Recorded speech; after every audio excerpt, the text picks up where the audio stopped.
Everyone, welcome back to another brand spanking new episode of the Anipop Podcast, where we will be covering from anime all the way to video games and maybe some other stuff, which I have no idea yet, but we will get there eventually. I am your host, Jaden Day Zero, and with me is your co-host, the Lucky Duelist. Hey guys, it's me, Ducky. You all know me from the last episode. I hope you're all doing great. Thanks for listening to the first episode. It meant a lot. Hope you enjoy this one. You know me as the nerd who's like Jay's sidekick, but the truth is, he's my sidekick. There you go. Your turn. Oh wow. Okay. By the way, did you watch any of the Ghibli films like you said last didn't. week? I didn't. Oh my god, of course. I freaking knew it. It's been 5 days. I have not had time. Okay, sure. Whatever you say, Ducky. Alright, well. Is this your introduction? Just shouting at me? Yeah, pretty much. Okay. Well, I'm Jaden Day Zero, and I do YouTube stuff. Everybody knows me as that one guy on YouTube who does yandere content, which I'm not proud of, but I mean, it pays the bills. So, I mean, I've always said that, haven't I? Like, I've always been open about that kind of stuff. There will now be a video on your channel of you saying you're not proud of it. But what? you still get popular for it. Oh. Yeah, I mean, like it's like I make them because they're fun to write for, or writing them are fun and stuff. But doing the voice acting, which I could probably hire somebody else to do it for me, but I mean, it's not like I'm made out of money, so that's not really an option. But I don't know, just so cringy. Just sometimes, a lot of the times it's like it's cringy, but sometimes it's like you get that one. I feel like it wouldn't be as bad if the fans weren't so like weird. Oh yeah. No offense, listeners, if you're a yandere fan, but like a lot of people are like, oh man, I wish I had a yandere girlfriend. When really they don't. They wish they had a girlfriend who liked them. Yeah. I can agree with that. But yeah, anyways, as I was saying.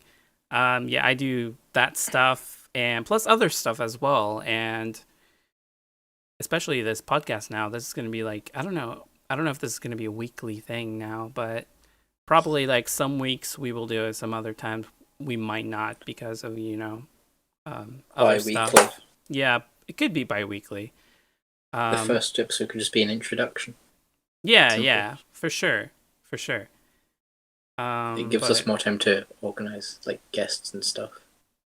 Yeah, we did try to get a guest for this one, but unfortunately he couldn't make it, so sad face, but he didn't die. He's still alive. Just want to clarify that. Yeah, pretty much. Maybe next time. So we're me and Ducky are trying to get people, so we'll see how that goes. We might get another YouTuber or something, but I don't know. Batman and Robin recruiting for the Justice League. Who's Batman? What? Is it me? You? It's me. Of course. Yes. Well, so want to say thanks to everybody who watched the first episode and enjoyed it. Make sure to share it with your friends and stuff if they like this kind of content. Otherwise, you could just leave a like or something. But yeah, I guess we can start off with a topic that's been on my mind for a while. Apparently, so Sunrise, the people who make the Mobile Suit Gundam stuff, apparently they're gonna make a life-size Gundam Seed mobile suit in Shanghai, China, which is like a 1-to-1 scale, which is the Freedom Gundam, not the OG Seed Gundam, which is base form, but the Freedom one with the blue wings and stuff. So it's really ironic. Yeah, dude, like literally, it's very, very ironic because it's Freedom Gundam, but there's protests. China's been having problems with the police. Exactly, and I feel like that's why they're doing it, because to like tell everybody or the world be like, yeah, we're free. See, we have this freedom Gundam. We So have a obviously we're giant free. robot. We have freedom here in China, but obviously, that's not really the case. China shows freedom by putting up a statue. America shows. I'm not finishing that joke. Yeah, and you would think that U.S. would collaborate with Sunrise and they would put that here, but I guess since Gundam isn't big here, it doesn't really. I feel like they might focus more on Asia because, like, isn't there already one in Japan? Oh yeah, there's like 2 Gundams in Japan, like life-size Gundams, and there's going to be a third one very soon actually that actually moves, and it's based on the RX-78, which is the original OG Gundam. If they put a Gundam in America, it has to be the Barbatos because you're all barbarians. That's all I'm saying. Wow. I don't know. I feel like Double O would be awesome if they did that here. Or they can just ruin it and make it the Double O Diver. I don't know. I don't like that design though. Exactly. They're gonna listen to this and put it up just for that. Yeah. The Yandere man doesn't like it. We'll put it up. Wow. How dare they? But yeah, I think it's cool that they're putting up a life-size Gundam in somewhere that isn't Japan. Because like, I'm pretty sure in the show or the shows there are like, correct me if I'm wrong here, but it's like usually based on some sort of like government political premise, and there's like different countries, obviously. Yeah. So having planets. different Gundam in having the different Gundam in different countries is a good idea. And then one day, when we get to a war with giant robots, they can help. Yeah, they're just gonna transform a hollow metal shell of a statue into an actual functioning parts or something. I mean, I'm pretty sure I saw, like, I think it was Gundam Info uploaded a video about making like a life-size Gundam frame. So, No, like that's the inside. That's the one I'm talking about. That they're gonna okay. make Well, it so it moves. That's gonna be great then. Japan will have a giant robot on their side. Yeah, they're pretty much ahead of the race at this point. They're gonna send it to space, and then they'll go to Mars. And then eventually the mine workers on Mars are just gonna get unhappy and get a giant robot of their own. Of course. And then come to Earth, and then they're all gonna die. Wow. And that, kids, is Iron-Blooded Orphans. Pretty much. Have you seen any of the well, obviously it sounds like you already seen IBO, which is Iron-Blooded Orphans. I've seen Iron-Blooded Orphans twice. Because I started watching it when it, like, in Japanese when it started. I watched the first like 2 episodes, and then a few years later I watched the dub in its entirety, and then last year they added it to Netflix, so I watched it all. And honestly, I thought for a show about Iron Robots I wouldn't get emotional, but like the second season of that is like completely like unexpected. Like even after I saw it the first time, it still got me by surprise. And then I've seen, I think, half of the first season of Double O, and then I've seen Build Fighters and Build Divers, and I've seen what was it? One of the movies. There was like a movie they put on Netflix. I watched, which is in the same universe or the same timeline, which I think is the same as the original, as Unicorn. Oh, okay, yeah, I know what you mean. Yeah, and I've seen Unicorn. Oh, okay, but so you've pretty much seen like the mainstream kind of ones. Yeah. Except for the original, because that's not really mainstream anymore. I want to find the original on DVD because, like, I like having old anime on DVD. Like, instead of watching it digitally, like I've got Dragon Ball Z on DVD, Yu-Gi-Oh DVD, Pokemon, loads of old shows on DVD. So if I'm going to watch the original Gundam, I want to get it on a DVD. But I've not seen it yet. Yeah. How about your experience with Gundam, Mr. Gundam Man? I've actually seen a fair amount of Gundam shows. I pretty much seen almost all of them that you've mentioned, except for the whatever movie you're referring to, and well, not entirely Unicorn. I've only seen like the first 2 episodes of Unicorn, then kind of dropped it because it felt kind of boring to me, so I just couldn't get into it. I've Yeah. seen Build Divers. What did you think? I don't know. I've only gotten to episode 5 where they introduced Gundam Sao. Yeah, yeah, pretty much. I like the whole concept that you use your Gunpla as a way to like virtualize your whatever in the game, which is pretty awesome concept because they can actually do that in real life, but Yeah. they just need to implement it or something or somehow figure that how that would work. Maybe RIF chips or something on each part of the Gundam that you build or something. I don't know, but I've seen a little bit of Divers. I've only seen the first 5 episodes, like I said. So far, I don't know. I kind of got bored of it, so I kind of dropped it. Did see the original Build Fighters. And What did you think? I actually like the original Build Fighters, even though they're just about kids and stuff making their gun. What about Build Fighters Try? I did see a little bit of Build Fighters Try. I've seen snippets of it. I think it was pretty interesting because I thought the redhead kid was related to the redhead kid in the first season, and that kind of got me mixed up. I was like, is he his dad or something? Because I think that's based in a little bit further in the future because the what's this guy named Meijo?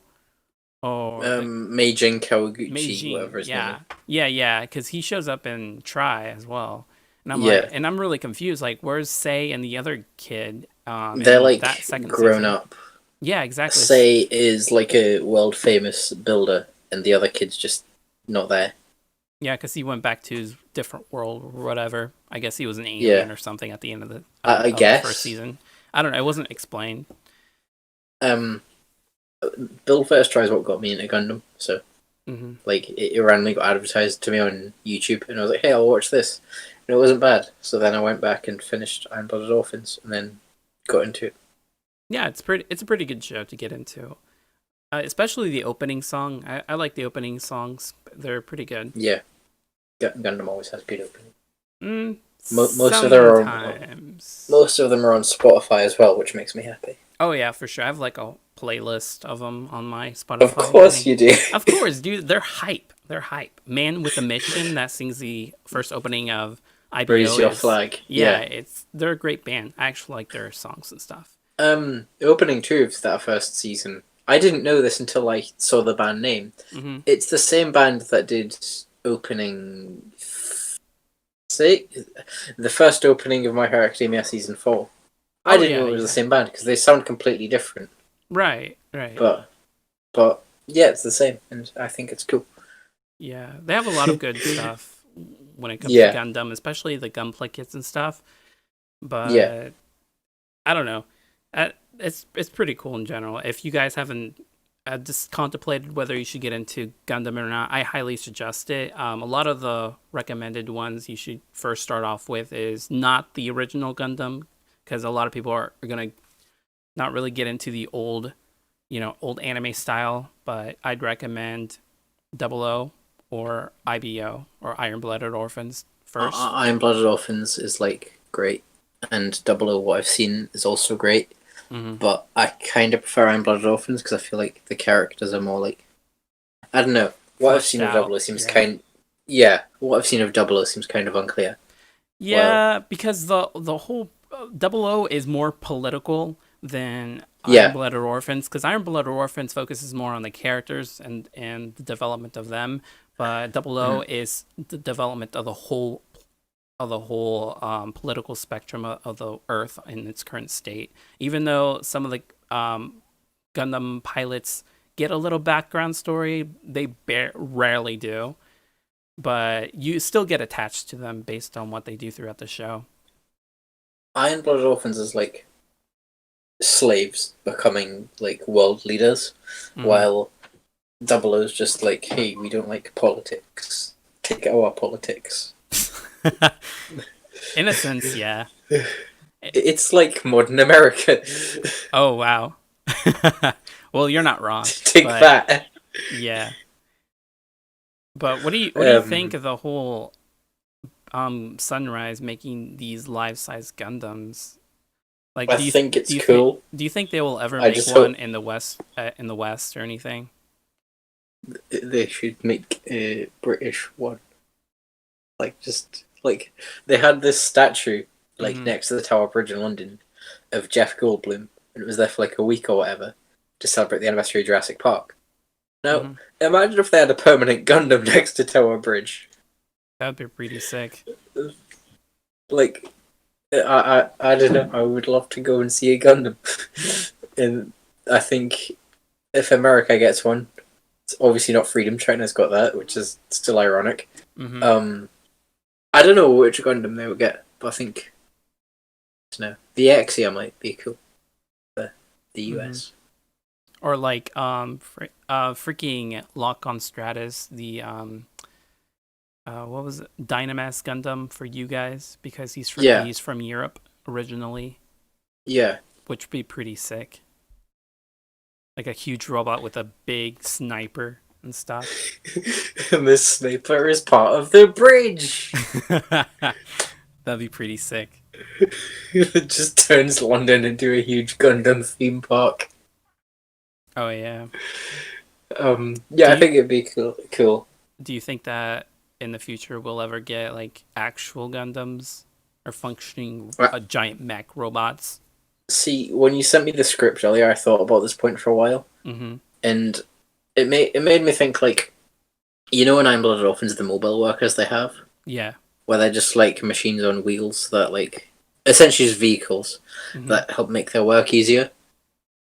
I think that's something humans will probably have, and then like eventually governments will be like, hey, these can be used for war, so they'll put guns on them and make them the armed mobile workers, and then eventually they'll be like, hey, we can make these robots, and then they'll make robots. Because like, you think about the system they use now in Blooded Orphans. I'm not saying this is going to happen in the real world, but Iron Blooded Orphans has the Alea Vignana system, which essentially helps them control it. Surely for a human to control it, it makes more sense for it to have legs than wheels. Right. So it makes more sense for it to be a robot, hence a Gundam. So if they have a system like that, it'd make more sense. So I think one day we might have them, but they won't be called Gundam, and they won't be so like powerful. Yeah, like have you heard of the there's like a thing on YouTube where somebody actually tried making a big giant robot, and there was a competition between the US and Japan, where Japan made a robot that like a functioning robot as well as the US, and they actually put them to fight each other. But the thing is that if you take a look at them, they're like super slow, which makes sense, and they're like very, very tanky. They have like a car as the base, so it moves, and they only go like 2 miles an hour or 2 mph or whatever. Is like robots fighting a big deal for you? Because there's a whole TV show over here called Robot War. Probably. No, there is. It's just robots fighting each other for half an hour. It's live action robots as well. Yeah, but I'm talking about like huge robots, not like the little ones. Like they actually make humongous ones, but it's so stupid because they're so bulky and tanky, and they go super slow. There's a 10-foot tall robot. I don't know if he's ever been to America, and he does like entertainment over here. I saw him live once. He's pretty cool. His name's Titan, and he does like entertainment, like he tells jokes and dances and stuff. Now he would be amazing in a war. I'm pretty sure it's a car that's been like reshaped. So entertainment. Damn, Discord says there's a big red bar and my connection is struggling. Oof. Yeah, we might have to redo that segment real quick. Yeah, it's fine. What? Okay, the bar's gone now. All right. That. Okay. What? Do you want me to go back to saying what I was saying, or? Yeah. Okay, so there's like this giant robot, and he does like entertainment, like he does jokes and he dances and stuff. and his name's Titan. And he's like, I'd say he's about 10 feet tall. It's a robot. Anyway, it's got a man's voice. So, like, imagine if if people started building robots like him and making them fight each other, like in wars. Mm-hmm. That would slowly put us on like a slope to humans having Gundam to pilot. But the argument with a lot of people when it comes to these giant robots, if we ever do decide to actually make them, is that since we have the capabilities to make it remote, we don't really need to pilot them, and they could just do it, move themselves, because we would use like AI to assist us, and then we could just use VR and those gloves or whatever, kind of like Pacific Rim in a way, but except we wouldn't be in the robot, we'd be like in a remote place, and we just control them like that. And and the thing is, physics won't allow for such a tall thing, because the strength of the feet will have to be able to maintain the upper body weight and stuff like that. Yeah, and it's just too much weight. But physics with Jay. Yeah, little physics 101 with me. But Did you study physics? No, I did not, but God damn it. I watched a lot of YouTube videos to know enough. That's where I get here. Yeah, that's where I get my expertise from. But yeah, and when it comes to space, it's like a lot of people actually discuss the physics of giant robots in space, and the thing is that it'd be impractical. Same with like laser beams and stuff, because since there's no friction in space, you would have to come up with like a strong thruster to stop you from drifting really fast, and then you have to use that thruster to, drift really fast again. It's like spaceships when they have those things attached to the side. Yeah, those retro thrusters. Is that what they're called? Retro thrusters? Yeah, because they're like very dynamic, and you can pretty much 360. Okay, that's cool. 360 no scope. Yeah, pretty much. That's a cool name. And the thing, I'm pretty sure Elon Musk tweeted about wanting to build a Gundam. So oh yeah, dude, that would be. He's so gonna cool. name it after his son. Oh my god, dude! I swear, that guy is just like, oh, I have a kid. Because I saw an interview just recently where this guy was like, "Congrats on your kid," and he was like, "Oh, okay." He didn't care. Yeah. But I don't know. I digress. They're Have you heard how to pronounce his son's name? I have no idea. So the X, the one pronounced like as an S, right? That makes sense because that's how you pronounce an X at the start. The AE is apparently pronounced Ash. Mm-hmm. So the kid is called Zasha 12. Mm-hmm. It's illegal. You can't have numbers in names in America. You have to have characters of the English alphabet. So the kid doesn't have a legal name. Right. So we can call him anything we want. We can call we can call the kid asshole. I mean, the kid's not an asshole. He's very nice. I am actually be a nice person to know, but just saying, like, we can call him whatever we want. Right. But Elon Musk's a cool guy. He's a weeaboo. He wants to build a Gundam. He gives his son a weird name. I don't know about him being a weeb. I think that's just like a facade that he puts on Twitter. Him and his wife are like. Are they married, or I know there's like a huge age difference. I don't think so. I don't know, actually.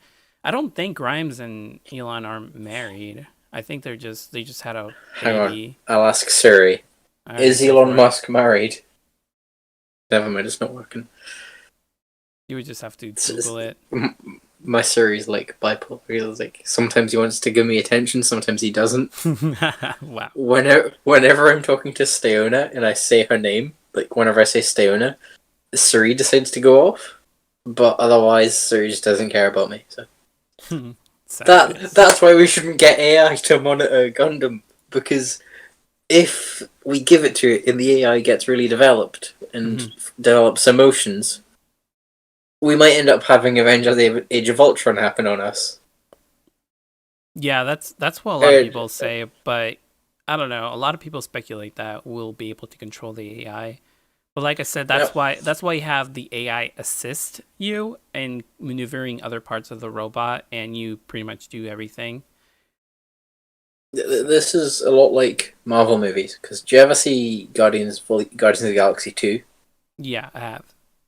The bit where the like aliens whose name I can't remember, the golden ones, where they like pilot their ships remotely. Mm-hmm. That's what I feel like it'd be like. Yeah, same.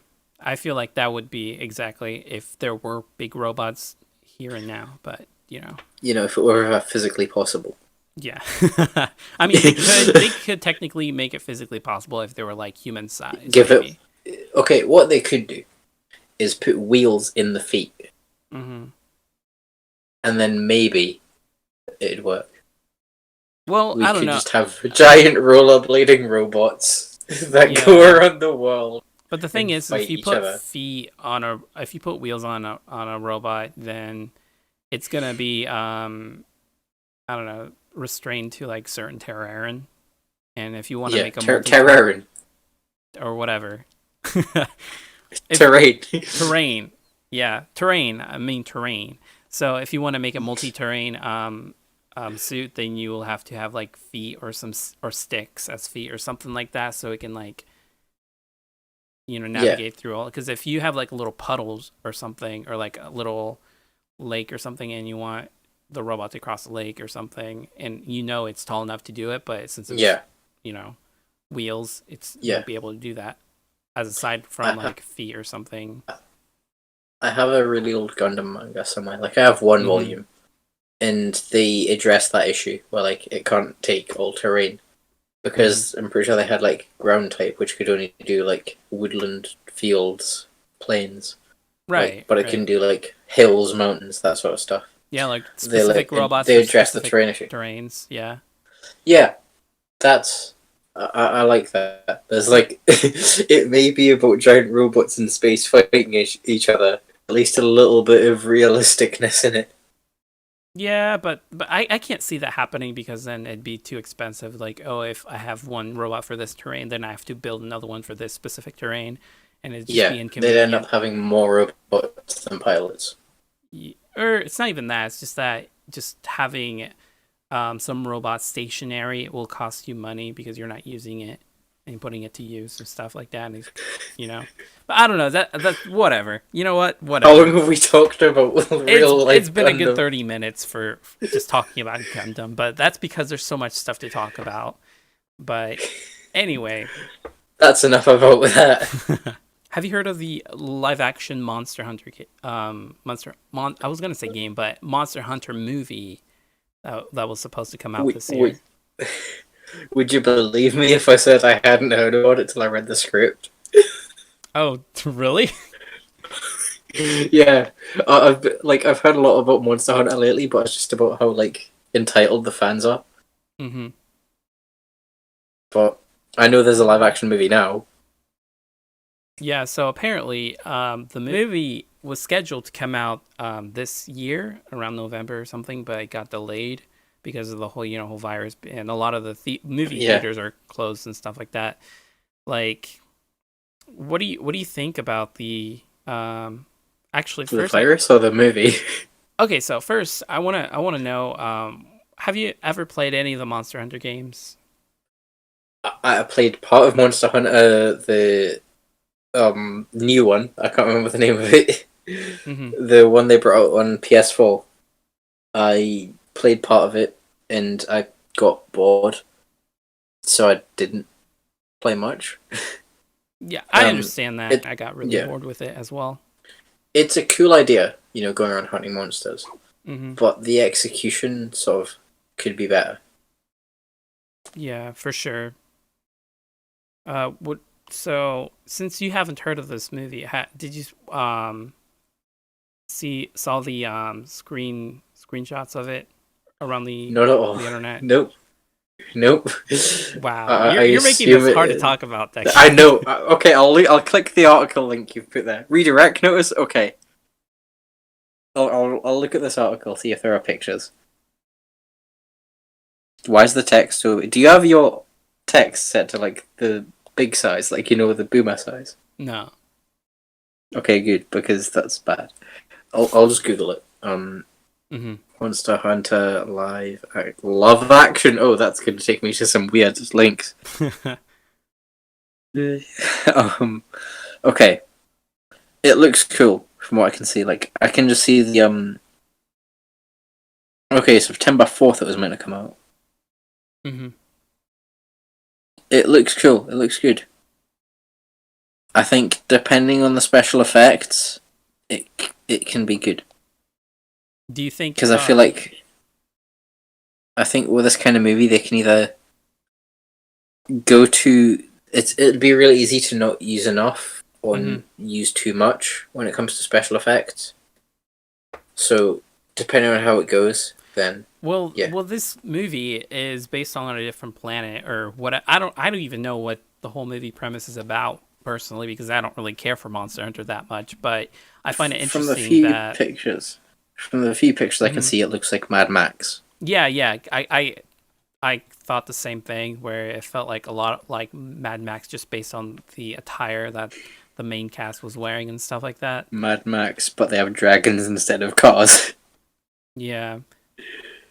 Like, what do you... So, because it's kind of funny because of the main lead, which is Milia Somethingvich. I forgot her name, but she was the Alice in Resident Evil. Yeah. Yeah. So, a funny thing is that I believe this movie is directed by her husband, which also directed the Resident Evil franchise movies and stuff. So, knowing that, what do you think this franchise is gonna flop? Or have you even seen any of the Resident Evil movies? I haven't, because I thought they were all horror movies. Are they horror movies? They're more like thriller horror kind of. They're zombie movies mostly, but more okay. Like thriller. I don't like horror, so I haven't seen them. They're not too bad. They're more actiony horror, but I looked on Wikipedia, and it says the budget for the movie is 60 million. Mm-hmm. And I don't think that's enough to have a Monster Hunter film, like a film about monsters, that, you know, shows them off well enough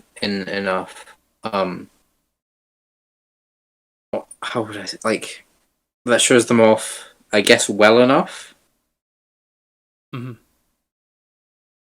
So I feel like it'll focus really heavily on the humans. Yeah, kind of like Transformers did a little bit. Yeah. Where it focuses really heavily on the humans, and the monsters are more of like a big bad kind of guy. Yeah, kind of like Godzilla. You know what? It's kind of funny that now you say that, because a lot of the adaptation movies recently has been mostly been focusing on the humans, which is understandable because, you know, they want the audience to relate to somebody. But the thing is that the movie is supposed to be about the monster or the character or whatever. Like Sonic, it should be all about Sonic and not about the human. But they emphasize the human a lot in these movies, which is kind of dumb because I don't know, because a lot of the times it turns out that the person or the human is like some Mary Sue person, or I don't know. I think we can predict it's a video game adaptation, right? Mm-hmm. With a female lead. Now, I'm not being sexist because it has a female lead. They always have some sort of like not a lead that isn't a white guy. They always do that, and I'm fine with that. That's cool.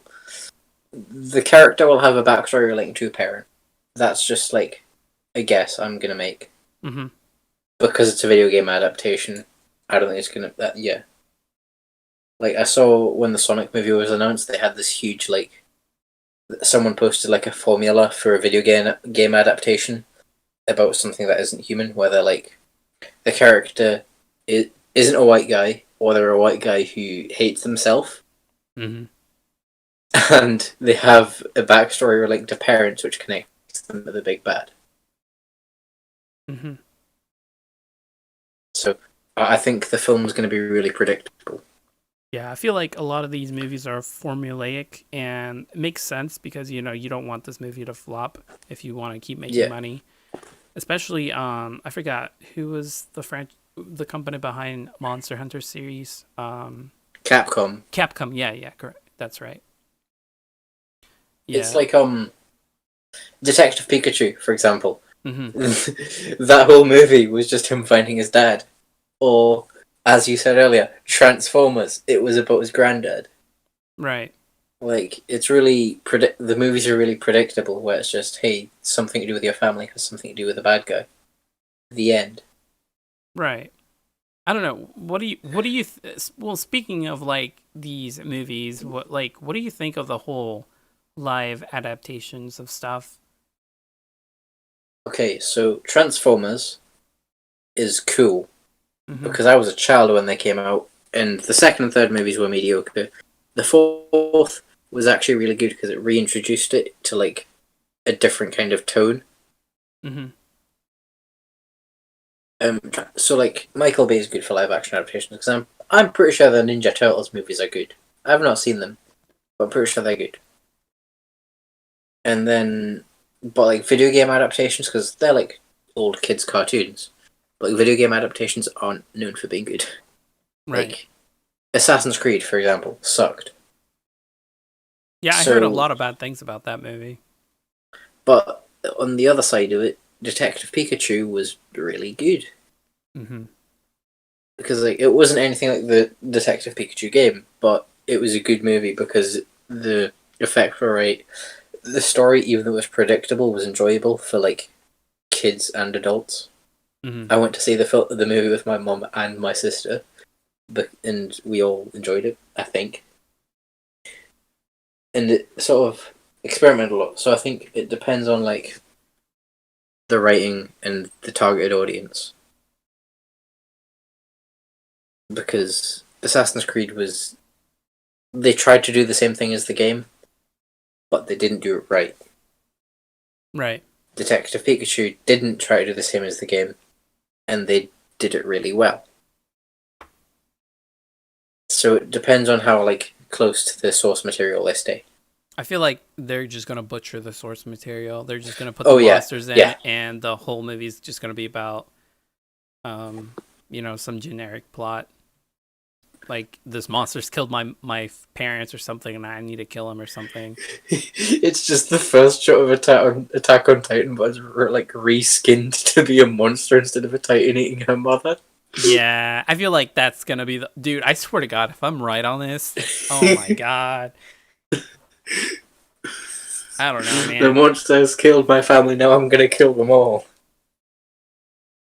The- I don't see. My thing is, I don't know why. It's like almost like I don't want to say a statistic because I know it's more than likely wrong, but I feel like about 80% of all live action movies that has came out within the last 10 years, like the Death Note one, the I don't know, the Pokemon one, and Sonic, and now the Monster Hunter one. Like a lot of them, not all of them, but a lot of them flopped really bad, especially the Death Note Yeah. one. I don't know. Oh, the What do Death you, Note one. yeah, especially Death Note, but what do you, why, I don't understand why they keep persisting on making these live action movies. Okay, I know the exact reason. It's because people are growing up, Hmm. and as people grow up, they think video games and cartoons are more childish. So they're appealing to nostalgia by being like, "Hey, this is the thing you liked as a child. Now here it is more mature." Why is it more mature? Because they're real people. That's essentially it. But in doing so, they ruin it for people who still like it the way it was. Like Death Note, for example. They tried to make it adult by sort of Death Note's already mature, but they made it live action, and it wasn't the same. If that makes sense. Yeah, yeah, for sure. And it's not like, well, the thing is, it's so hard to adapt to these things because Yeah, now they're Netflix has just announced, they're making a live action Avatar TV series. I think. I don't yeah. think it's a movie, but it's a TV series. It's a TV series. They announced it a while ago. Yeah, I think Netflix can do it right. I'm pretty sure Netflix did The Witcher really well. Oh yeah, for So sure. if that goes down, I haven't seen The Witcher yet. If that goes down as well as The Witcher did, it'll be really worth watching. Yeah, This is coming from a guy who got to episode 8 of the first season of Avatar: The Last Airbender, then stopped. Not because I didn't like it, just because I forgot. Oh yeah, But I get that. I think if they handle it right, they can do really well. Unlike the Last Airbender film, which, have you seen it? Yeah, I have actually. It's pretty It bad. left on a cliffhanger. Yeah. And then it's like, it's pretty bad. Like M. Shyamalan or whatever is the director's name. Netflix has it now. Yeah, the moment I heard that name, I knew the film was going to be bad. So. Isn't he famous for his plot twists though? And there weren't any in that movie. Yeah, I suppose. I don't know. He's more of a thriller horror kind of person. Yeah. And I have no idea why they thought it was a good idea to put him as. Can you imagine if they made The Last Airbender? Can you imagine if they made The Last Airbender a horror? Oh my god, dude, that'd be pretty funny. But Aang just goes on a killing spree. Yeah, just kills the Fire Nation or something, or have like clips of the Fire Nation torturing people or some dumb shit like that. I don't know. He wakes up and slits Katara's throat with air. Oh my god, dude, that's I don't know if I can watch that. I'm not really of a gore person, but it's whatever. I don't know. I mean, yeah, nothing can be as disgusting as the big wheel scene from the Death Note movie, though. So it's okay. Oh yeah, that was so dumb. I hated that scene, but me too. Whatever. I feel like Netflix I feel like they kind of learned after the Death Note movie of how to make proper adaptations, because The Witcher. Yeah. Either it was because The Witcher had a very strong lore and it is an episodic TV show instead of a movie. I feel like a lot of these adaptations, specifically like Avatar, that has like a huge plot that can't be condensed into movies, should never be movies, but should be TV I think shows. That's where Death Note failed. Yeah, because they're trying to condense so much stuff into one thing, and it's not like they remade it in a different setting. They try to keep. Well, actually, no. Yeah, I take that back. That's exactly what they did. Never mind. But they try to like abridge the whole concept. Definitely the abridged series. It might as well be, because it's so dumb and stupid. But I don't know. I feel like. Yeah, they try to retain a lot of the characters, like L and Watari and like that. I feel like if they didn't go with that, they made original characters that subsequently got the Death Note, or it was based on the same universe as the Japanese original Death Note movies, that would be pretty sweet, in my opinion. But I think I don't know. The problem with that movie was they took L. Mm-hmm. Who's a great character in the show because he's such a good detective, Right. He would give Detective Conan a run for his money, and then in the movie they made him still a good detective, but they made him an emotional character. Like he had an emotional breakdown when Watari died. Yeah, I can see that, and I think that's sort of one of the things that were in the movie when he tried to chase down and kill Light. Oh yeah, he had a gun on him, and that's like L's number one pet peeve. He's basically like Batman, where he doesn't use guns or anything. Doesn't kill people, yeah. Yeah, exactly. He uses intellect. Hey, it's just like you, Batman. Yeah. Yeah. Yeah, and that's like one of the things I hated about that movie is they betrayed the character that L himself. As well as Light especially. Oh my god! Because I hate how. Oh yeah, I'll do people's homework for money and shit like that, dude. No. Light is supposed to be this intellectual straight A student who goes according to society. He doesn't.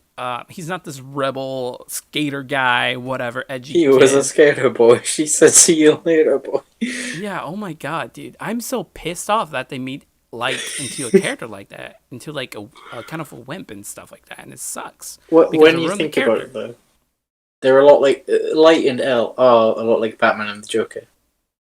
Yeah. Because Light kills people and laughs about it, and L is a detective who doesn't kill people. And he's also really wealthy too. So yeah, which is funny. Yeah. Actually, you're. I wouldn't be surprised if the creator of Death Note got direct inspiration from from Batman and stuff. I mean, it wouldn't be bad. It'd be cool. Yeah, for sure. I think the only good part of the Death Note live action was Ryuk, and that's only because of his casting. Oh, Because they it got was, Willem Dafoe. yeah, it was perfect, spot on casting for sure. He was the Green Goblin as well in Spider-Man. So Yeah, and that's why a lot of people like when he made that face as a Green Goblin. People were like, yeah, that has to be Ryuk. There's like no other yeah, person, and it's a good thing it that works. Netflix like actually paid attention to that from the audience and the public, and casted the him as Ryuk, which is awesome. And then he was an Aquaman, and that was great. Yeah, he's a really good actor in general. He is. I totally agree with that. He's every role I've seen him in, he's been great in. Hmm. But I'm really happy I haven't seen the live action light in anything else. Yeah, but He's not good. yeah, but like I guess we can both agree that it really like if these longs adaptations or like no, not even long, if these adaptations of anime shows that are supposed to be like multi-episodic series are turned into movies, it more than likely it's gonna flop. But if it's Yeah. turned into episodic TV show live action, then I feel like there's a chance, like The Witcher, because The Witcher is actually really good. If they adapt a TV show, they should adapt it into a TV show. If they Yeah, adapt a movie, they should turn it into a movie. yeah, because like they say It's they like wanted to. Oh, go I'm ahead. pretty sure someone said they were going to make a live action Your Name. That should be a movie Yeah, yeah. because that'd be really awkward as a TV series. Mm-hmm. Well, on the other side of the coin, if they had Death Note as a movie, we've already seen that. That doesn't work. Well, semi right because the Japanese they did it right, Yeah, and yeah, even though it wasn't one to one from comparable to the TV show, and didn't include like Nier or Mellow, they only comprised of the first season. They actually did it a lot. Did it gave it a lot of justice, ironically. Mhm. Or I completely forgot Nier and Mellow existed, so yeah, it's funny I because don't care for them. yeah, Nier. Well, they did make a sequel or a prequel. No, they actually made a sequel. Yeah, because of Light Changed the World, or not Light, but Yeah, L Changed the World, and that actually had Nier, but except he didn't have like white hair or anything because it's based on like yeah, live action. yeah. But I don't know. I thought that was pretty interesting. But yeah, I guess we both kind of agree that unless it's a TV show adaptation to another TV show, then it's not gonna work. It's really conditional. Hmm. That like they have to get it exactly right if they're gonna make it good. Yeah. Like they've already revealed some information for The Witcher season 2, where they've kind of structured differently. Like there aren't going to be as many flashbacks, so it'll be easier to follow. Hmm. I have no idea what that means because I haven't seen season 1. But I don't. I feel like Netflix is sort of really hit or miss with their shows. Yeah. So good job, Netflix, so far. Koei Tecmo released a trailer for the upcoming RPG game called Fairy Tail, based on the popular manga and anime of the same name. Scheduled for release in Japan and Western countries by the end of this month. Have you seen any trailers for it, Jay? Yes, I have actually. I have not. I feel like you're the I kind of know it's person going to who be a doesn't thing. care about Fairy Tail. I hate Fairy Tail. Yeah, I figured as much. It's I've given it at least a dozen chances. Hmm. It's just okay. So it's about magic, Right. and nobody dies. Hmm. Okay, so I've I've got further in Black Clover than I have in Fairy Tail, and Hmm. I can tell you, Black Clover's Fairy Tail done better Hmm. because Fairy Tail starts off. The protagonist is not actually the protagonist, or is it Lucy? I think it was stated that Lucy was the protagonist. Okay, the male lead then Hmm. already has like a high up position, and the female lead, the protagonist, comes in sort of low down, but since she's friends with him, goes really high up really quickly. Mm-hmm. I don't like that. And then it focuses a lot on romance, and it takes away from the story a lot. Like, I'm pretty sure every main character ends up in a relationship. Mm-hmm. That's not... I don't know. I feel like characters have to die for a show to, like... Especially, like, a shonen like that. Right. To have, like, a decent story, at least one character has to die. But like, what about the power of friendship, Ducky? You can't let this isn't characters Yu-Gi-Oh! J. die. This is not Yu-Gi-Oh! J. I'm pretty sure that's their whole thing in Fairy Tail is the power of friendship, which is the most generic thing ever. But go ahead. The power of friendship's a thing in Naruto, and Neji still died. Oof, yeah, you're not wrong. I'm just saying, if it's a show about magic and violence, surely someone's going to die. Mm-hmm. I just don't like it. What are your thoughts on Fairy Tail? I've seen up to episode 110, I believe. I think we can say up to episode 1. Yeah, totally. Episode 1. But so far as I've seen, Fairy Tail was an okay show. Not really my cup of tea. Like after 110, Yes, it cup kind of tea. Yeah, totally.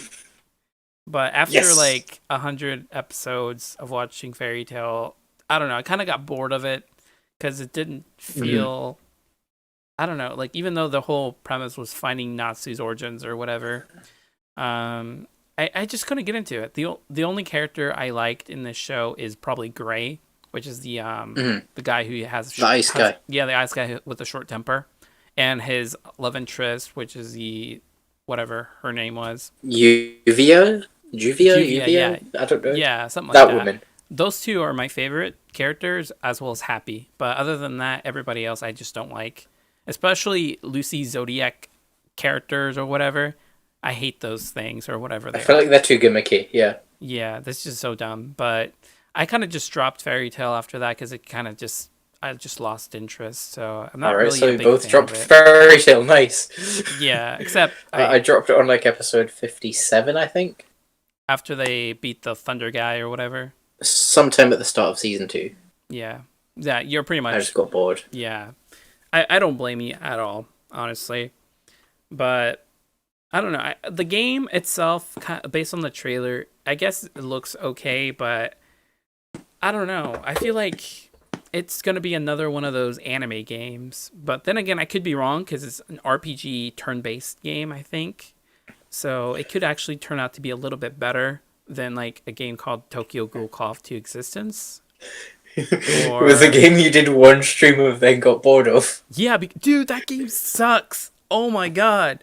The camera angles, like, if Bandai Namco pumps out a game like that, you know it's gonna suck. But at the same time, they made Dragon Ball Z Kakarot, which is one of the best games so far this year. So. And only because it's Dragon Ball Z. If it's Dragon Ball Z or Naruto, or maybe One Piece, honestly, they're good games. Other than that, if they make a Tokyo Ghoul game or One Punch Man or whatever, it's 100% is gonna suck. I agree that Dragon Ball Z Kakarot is only good because Dragon Ball Z. I got to like Cell's introduction and then got bored of it. Mm-hmm. It's just punching people over and over again.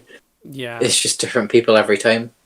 But like I say that one of my favorite games of the minute is Naruto Storm 4, and that's just punching people and using ninja powers. I think the reason why the Storms, even though you're right, and a lot of it is very, very repetitive for the Storm series, I think the reason why it's so good is because you get to go through the whole Naruto series, and the CG cutscenes and stuff kind of like made it so cinematic and cool and awesome like that. And I personally like that from my Storm games, and I was pretty mad when they made a lot of the Storm 4 cutscenes just screenshots. Yeah, oh my god, dude. I swear to God, I was pretty mad when I was going through the story mode through there, but I skipped the entire story mode.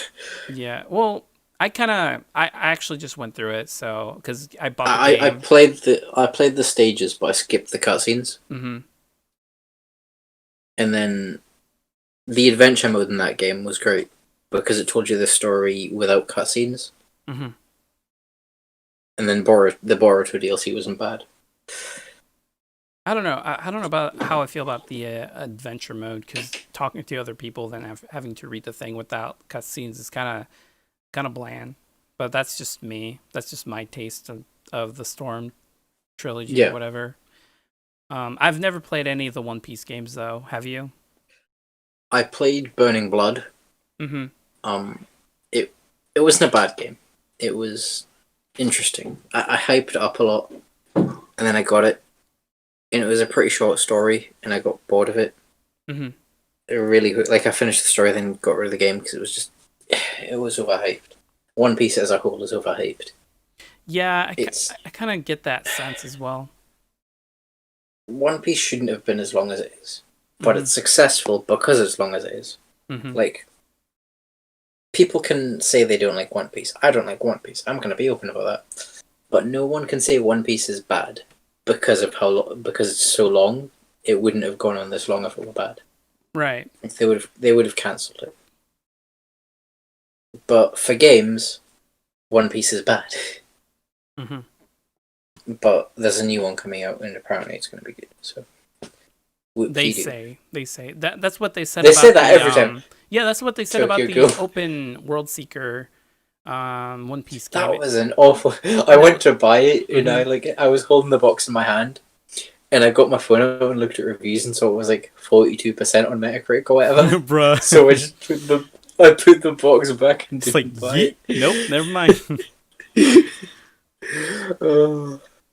Yeah, because I saw the trailers. The moment I saw the first trailer for the game, I looked at the comments and I had the same thoughts, where the game looked so empty and so bland. Like, it's cool that you get to play as Luffy and it's like open world, but it's like just a lot of it is just, empty space, basically. It's just like the Spider-Man game, but anime. I don't know. Spider-Man feels a lot more filling, in my opinion. Okay, but I feel One Piece. In the One Piece game, you get to swing around from Luffy's arm. In the Spider-Man game, you get to swing around from webs. It's the same thing in a different disguise, but Spider-Man's so much better. Yeah, that's what I'm saying. Like, even though it kind of the same premise, at least Spider-Man feels a little bit like there's actual. It's the city is more alive, or the environment's more alive than if you compare it to One Piece World Seeker, which is like technically just empty. There's one character like far out in the distance and another character right there, and there's like no people around. It doesn't make it feel alive, and that's my problem with these games.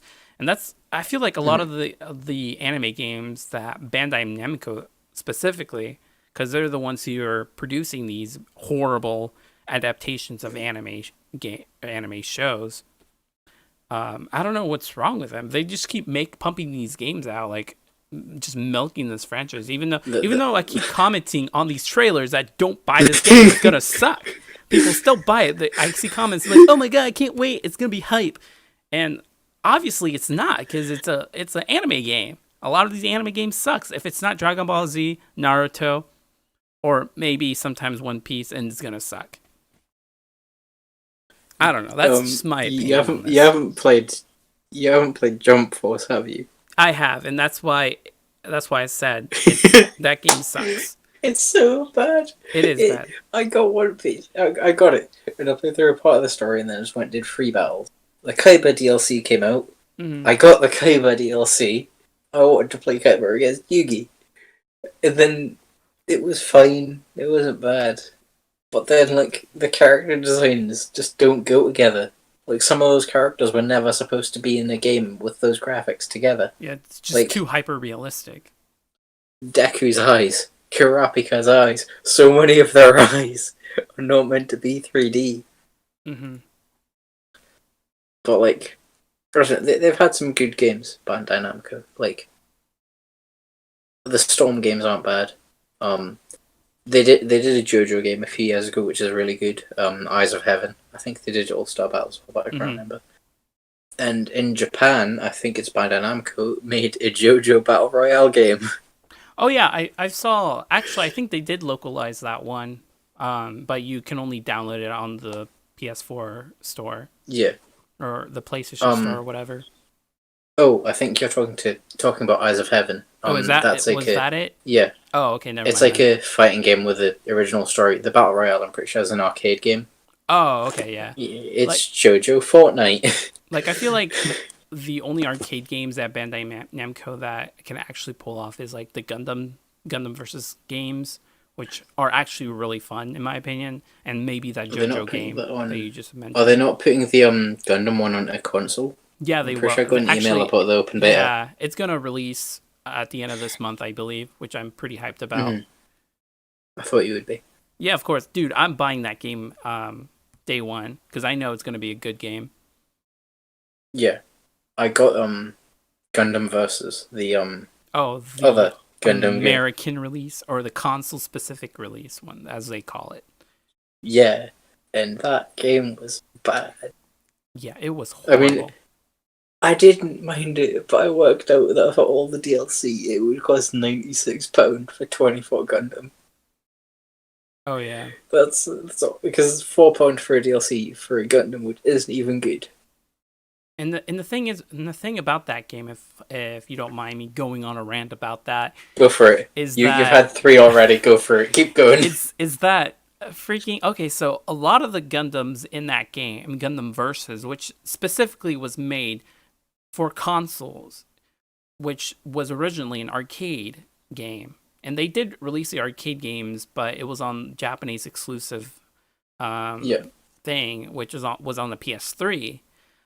Which they could have easily just upped the graphics and just ported it over to the PS4, but they didn't because they were lazy.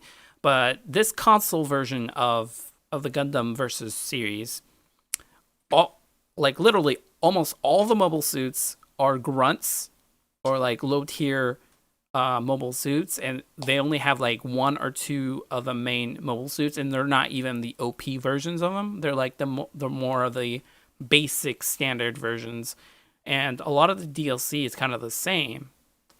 So I'm kind of mad because in the original Extreme Versus, which is the latest before that game came out, that had over like almost every Gundam from every series, and they had their most overpowered form. Like, for example, Double O, they had the Double O Quanta, which is the last form you see in the Double O movie, and he can like quantize and like teleport all over the place. But in this one that they released here in the U.S. For the first time ever, they stripped this game of all those Gundams and only added the season 1 forms. But the only good thing about this game is that they finally added Iron Blooded Orphan mechs. That's the only thing, but they only went up to Lupus. They didn't go to Lupus Rex, which I'm pretty mad about. Yeah. But the good thing is that sorry. But no, go ahead. Finish. Let me just say that the good thing is with this new latest Gundam Extreme Versus game that they're gonna come out at the end of this month in July of 2020.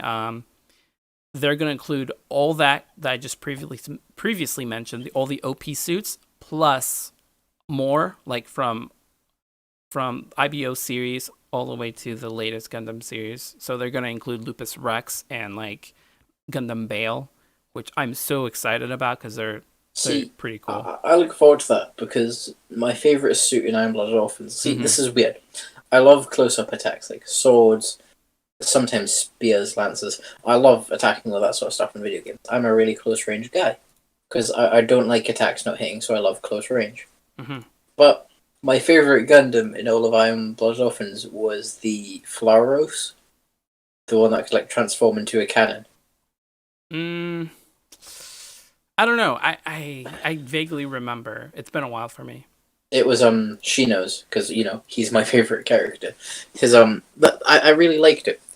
So I think if that's in the game, like I'll probably get the game anyway. But if that's in it, it's a huge plus for me, and it might make me actually want to play as a non-close-up fighter in a game for once. Because yeah, it was my favorite Gundam.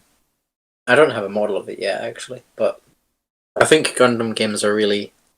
It's one of those games where it's like a lot of other anime games where if certain we'll refer to the Gundams as characters because it's the case with a lot of anime games where if certain characters aren't in the roster, people are going to be unhappy, but there are also some that have to be in the roster that people don't like. Like all the grunts you mentioned, for example. Mm-hmm. That's like in a Dragon Ball game having like Raditz or the Ginyu Force in the Dragon Ball game. That's like having a grunt in a game. They're part of the story if there is one, so they'll be part of the game. But at the same time, there are characters that, say, Dragon Ball Xenoverse would bring out as DLC, which this Gundam game will hopefully bring out in the base game, because they're well known. Mm-hmm. But I don't know. You think the new game is going to be good? I don't doubt that because I saw the trailer for it, and it looks fantastic. Like it looks like a much better version of the Gundam versus I've already played. Right. The only bad thing I would have to say though is for the Western release, it's only going to be digital, so there is no actual physical copy unless you buy it from like Play Asia or something like that. From an online retailer. Even then it's a Japanese copy. Yeah. No, actually, they do have an English copy of it, but they're only sold in like the Philippines or in like Thailand because over there they speak English and they translate. I'm gonna go on 90 Day Fiance just so I can go to the Philippines and buy Gundam versus. See, I wanted to do that just because so I can have a physical copy of not the 90 Day Fiance bullshit,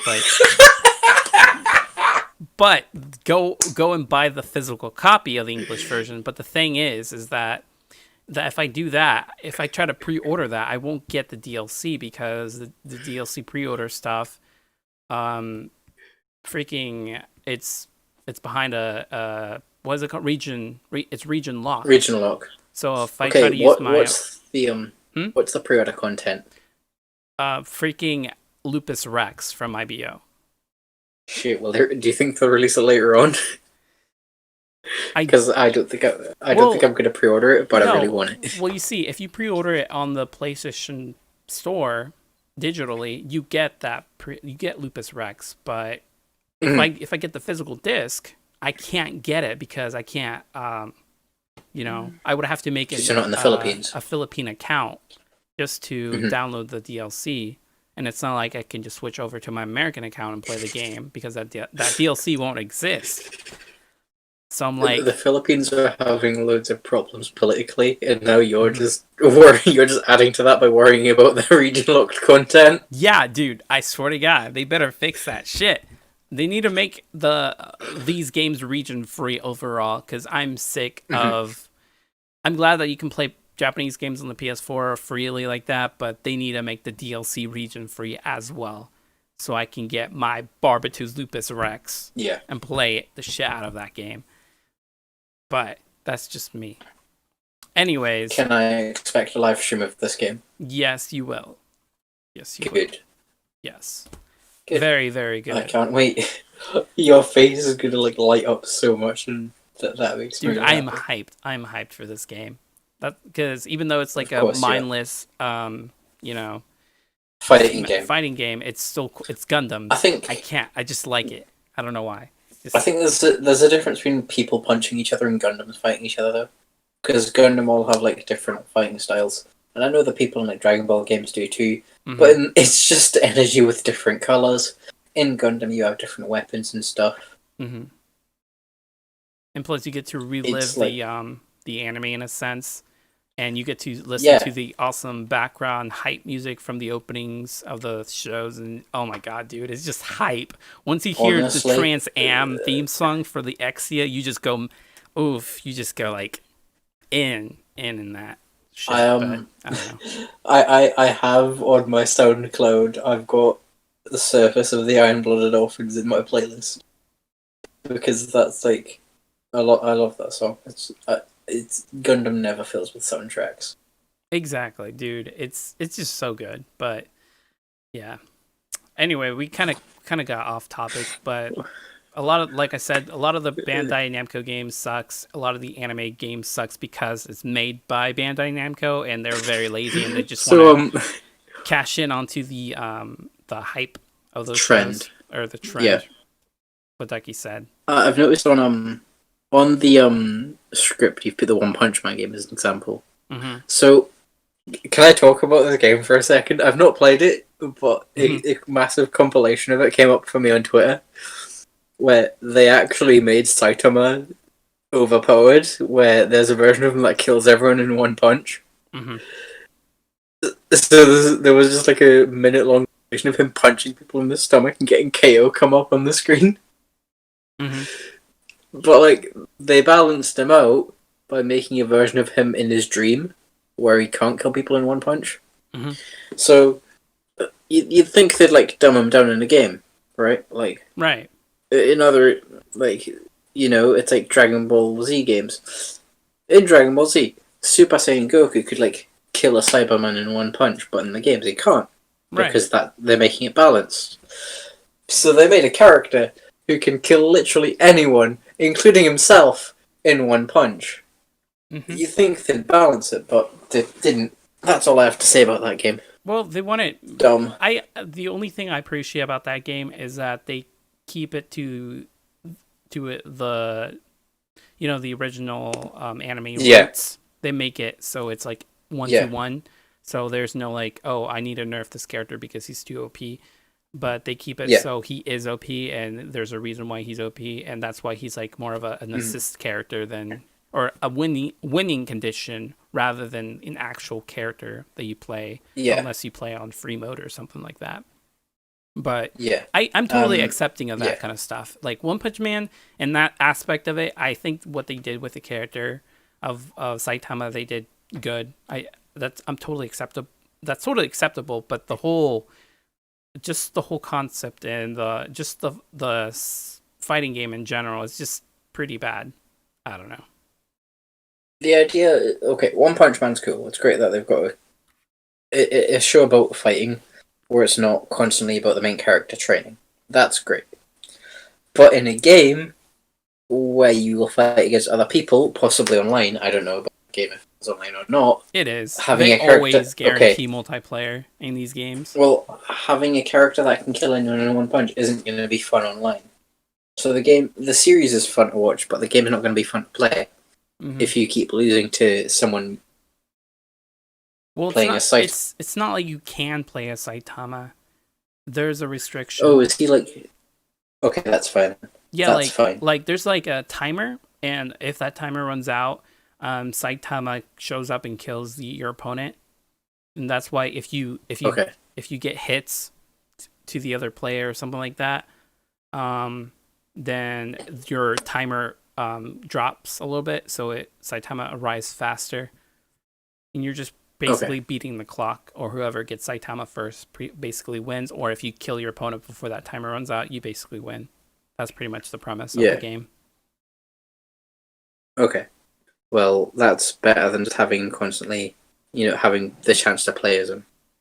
Yeah, I mean, you can still play as him, but it's more like in free mode. It's the balanced version. Yeah. If you play in ranked mode, which is ridiculous, and Bandai Namco is notorious for having the most horrible ranked mode for all of their games, they exclude him as a playable character. That's good. Yeah, because that makes it fair. Yeah, of course. So if you're Saitama, then you automatically win, obviously. But how do you think they could improve the quality of these games? I don't know. Like, personally, they could first off stop making these games. They could stop making them and take their time to actually think this out, because a lot of these games are just like, oh, let's make these models, make a quick environment using the Unity engine, and just do random get this to point A to point B, kill this amount of enemies or whatever. They make it so generic and stuff. They don't make it unique. Like, I like how at least Dragon Ball Z Kakarot, they put some more love into it, and it's very unique in its own way. But they don't do this with One Punch Man or Tokyo Ghoul. Like, imagine a Tokyo Ghoul like Kakarot, where you can like switch Tokyo Ghoul, but it's about playing as Goku. totally. Tokyo Ghoul Kakarot. Goku with like an eye patch. And Yes. he in a barista outfit or whatever, working at Goku. that coffee shop in the corner. Goku, but he has tentacles coming out of his back. Oh yeah, bro. I'm pretty sure there's fan art like that somewhere. I'm on the looking it internet. up. Oh my god. But anyway, if they actually took their time to make these games good and actually put some love into it and not make it a cash grab, I think these games could actually become really good. But as based on Bandai Namco's track when creating these games, they just flat out, you might as well just put out a sign that says, "Oh, we just give us your money." That's pretty much my thoughts on it, at least.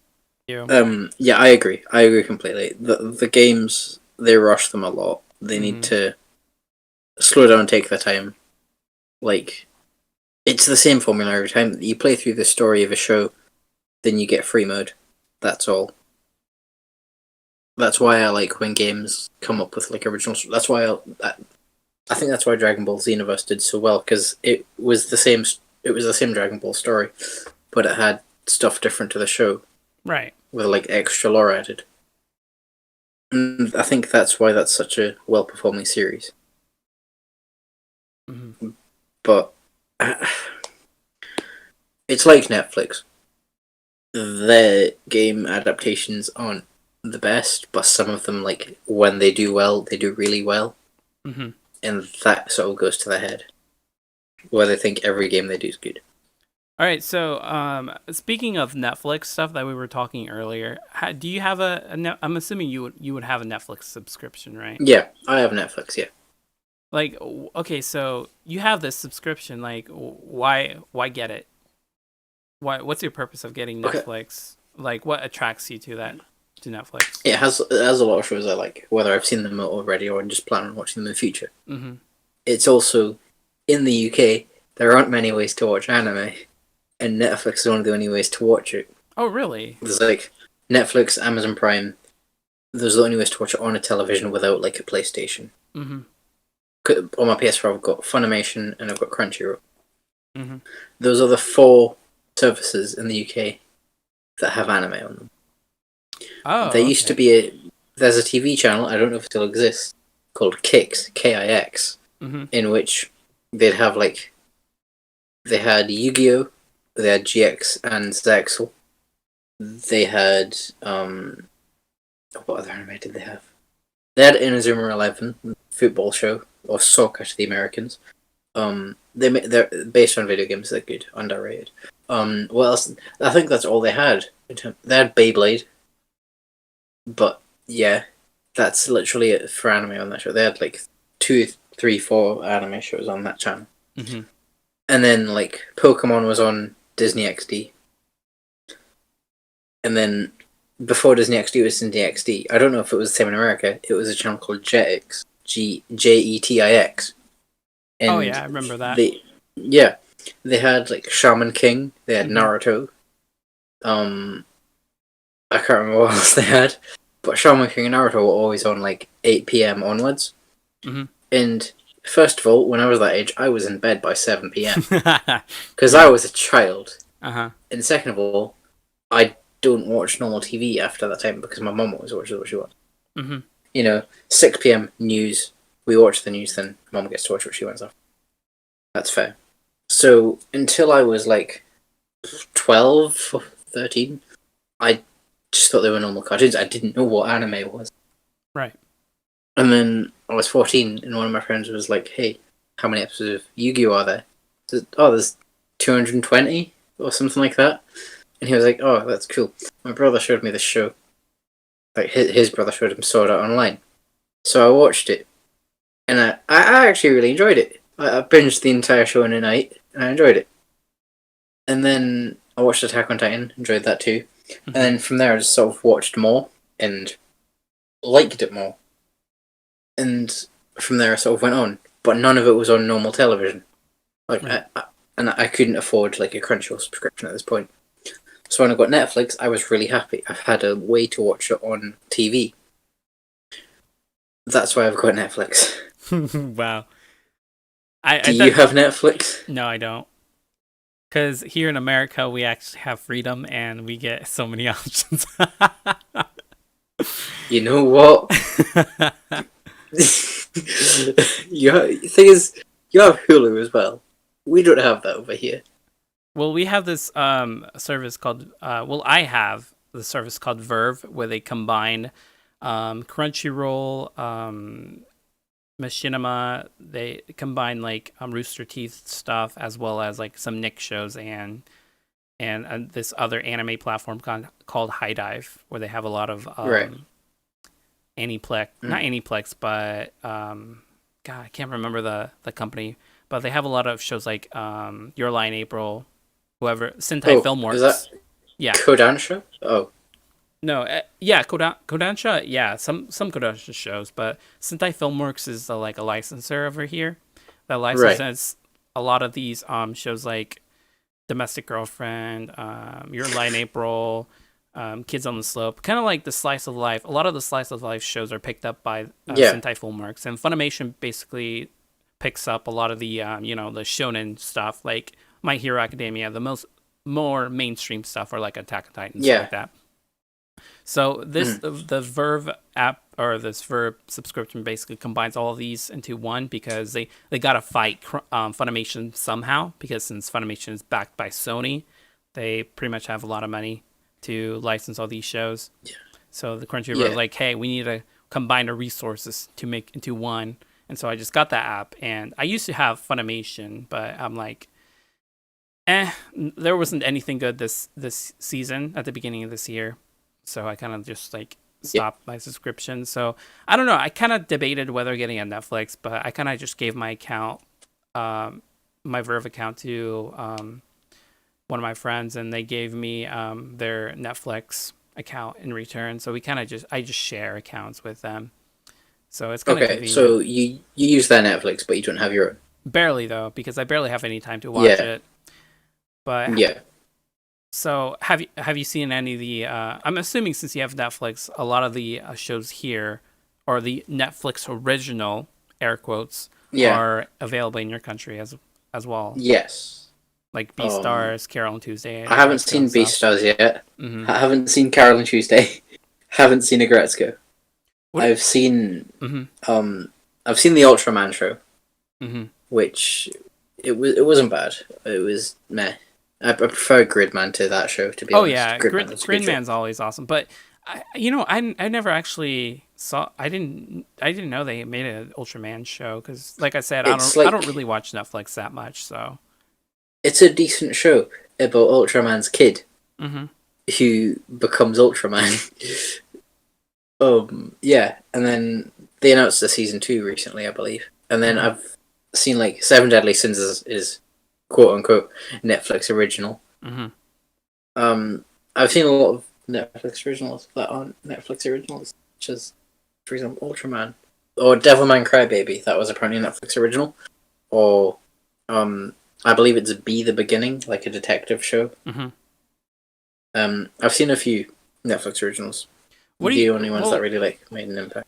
Go on, continue. What do you think of the whole Netflix calling these shows original? Because obviously they didn't make them, but they're trying to make it seem like they actually made these shows possible. But they might have funded some of these shows, but I don't feel like they actually have the right to call them Netflix original. They could have called it Netflix exclusive, but they're being really sneaky. They're replacing the original with exclusive with the original. Like, there's a show on Netflix called, you might need to bleep this out, it's called It's the End of the Fucking World. That's the name of the show. And it was on a streaming platform over here called All 4, which is Channel 4, and like its associate channels like Film 4, E4.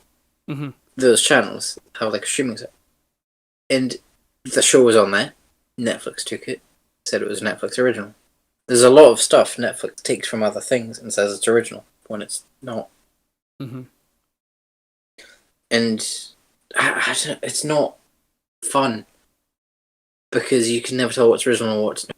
Because even if they did call them Netflix exclusives, that wouldn't necessarily be true.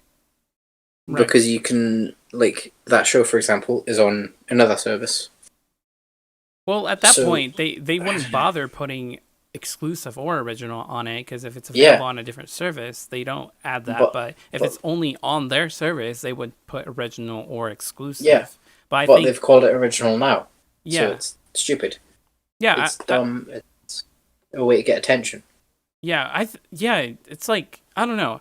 The whole calling it original is kind of off throwing, because it makes it seem like, have you ever thought about, like, when you were a kid, like, watching anime on these shows, you think that your country made the TV shows? Like, for me, when I grew up watching Yu-Gi-Oh, Pokemon, I thought an American company actually made these shows, but it turned out that they were Japanese. But they made it seem like they're American.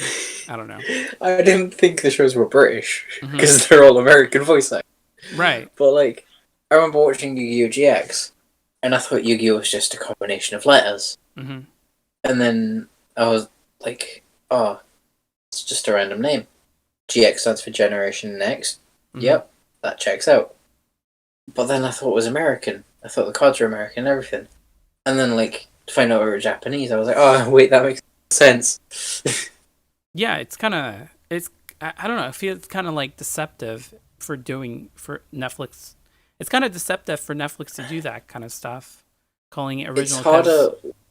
It's harder with kids shows to tell it's Japanese than it is with other shows. Because, for example, like, Yu-Gi-Oh doesn't specify country.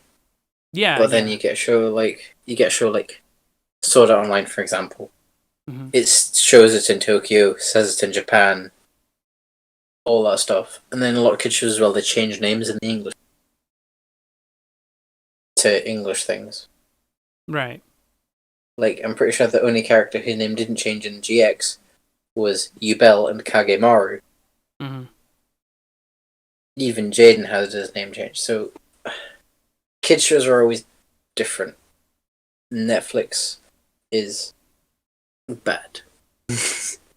Yeah, I mean, they're pretty bad when it comes to, like, calling it exclusive, but my only worry is that some I guess, quote unquote, normies who don't watch anime will think that Netflix are the people who created these shows, when instead they just licensed it from somebody, or funded a animation studio to make it, and they just license it.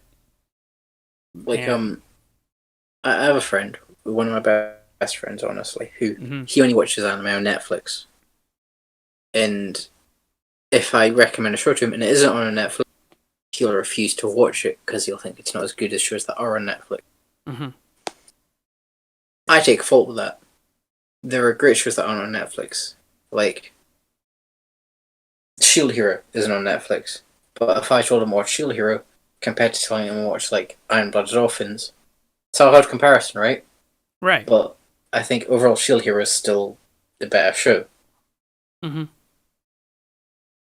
So he wouldn't think it's good because it's not on Netflix. He'd be like, oh, Netflix has all the best stuff. That's right. Right. Shield Hero is still good, though. Check it out. And he'd refuse because he can't be bothered to look on other places. But, like, streaming services as a whole, not just Netflix, are assholes when it comes to shows. Amazon Prime. With this whole lockdown thing, they've had shows from, like, the cinema, or movies, from the cinema, that haven't come out in cinemas, and they've put them on Amazon Prime, and you can pay to watch them. Mm-hmm. That's fine, right? But then they've been calling them Prime exclusives. Yeah, dude. They aren't intended Prime exclusives because they weren't made for Amazon Prime. They were cinema. Right.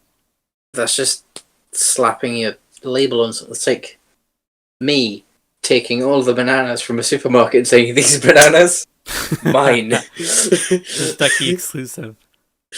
Yeah, that's basically what they're doing. But at the same time, Amazon Prime is really sneaky because they work with other streaming services. Mm-hmm. Like, you can watch Funimation through Amazon Prime. I've tried to connect to my Funimation account and it doesn't work. You need another Funimation account to watch anime on Amazon Prime. And even then, it gets worse. All the anime that's on Amazon Prime without being a kid's show like Yu-Gi-Oh! Or without being on Funimation is only in Japanese. Oh, there's no dubs. And it all shows It's all shows that nobody's ever heard of. Oh.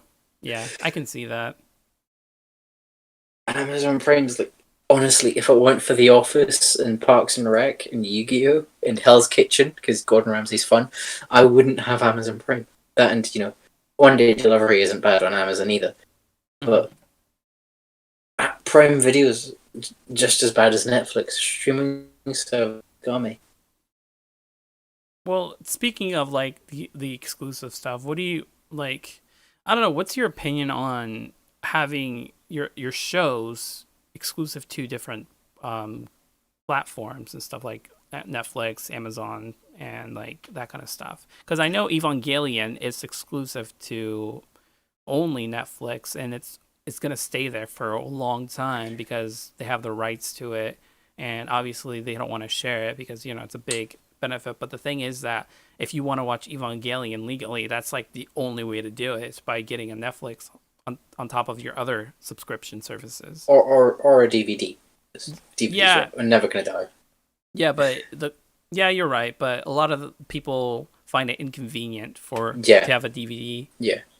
Although if So you're I think, a collector, you obviously you're gonna get the DVD or whatever.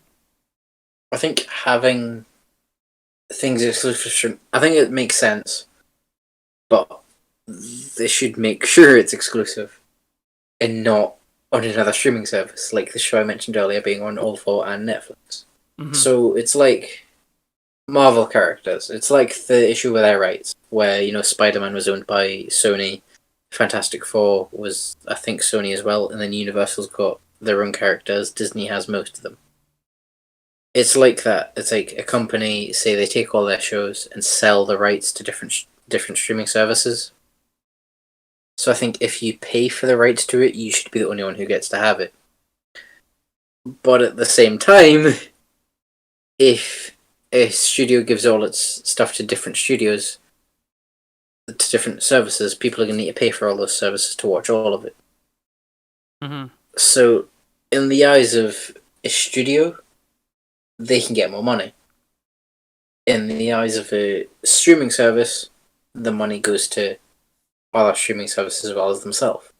Right. And then from like your perspective and mine, it's not the best because other people are getting we're having to spend more money to watch the same thing. Mm-hmm.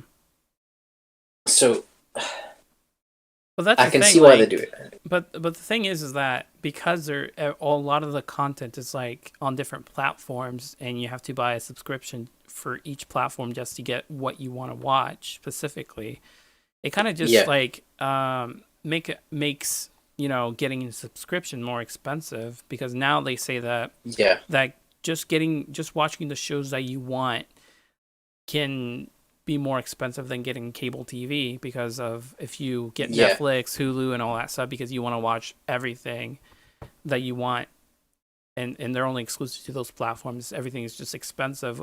Would you rather have like a platform like kind of like Disney, where they kind of combined with Hulu and they combine their shows with Hulu, like monopolize? The company monopolize all the shows. That way you can or at least have two different competitors. But I feel like that would be kind of like internet cable, where cable. Well, not internet cable, but like I feel like that would be like broadband internet, where they can just inflate the prices and stuff because they know they're the only two competitors in the whole industry. But having too many competitors can like be bad as well. I don't know. What do you think? I've got Disney Plus, mm-hmm. the Disney streaming service, and it's got all the different sections like Marvel, Star Wars, National Geographic, Disney Channel, all this stuff, and it's great because it's all in one place. But at the same time, it's just that stuff. Mm-hmm. It's just the stuff Disney owns, while Netflix and Amazon is so much more. Disney's so specific that it's not putting its stuff on other services, and they're going to make money. I pay £6 a month for Disney Plus, and I would happily do that just so I can watch every single episode of this. Mm-hmm. Just because it's such an iconic show.